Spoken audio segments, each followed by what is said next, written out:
ঈমানে মুজমাল আমানতু বিল্লাহি কামা হুয়া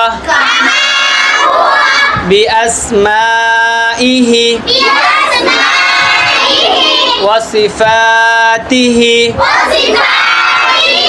ওয়া ক্বাবিলতু জামিআ আহকামিহি।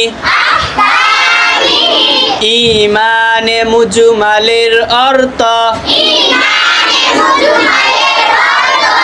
আমি ঈমান আনিলাম সর্ববিধ নাম ও গুণ বিশিষ্ট আল্লাহ তাআলার উপর এবং তাহার সমস্ত হুকুম মানিয়া লইলাম।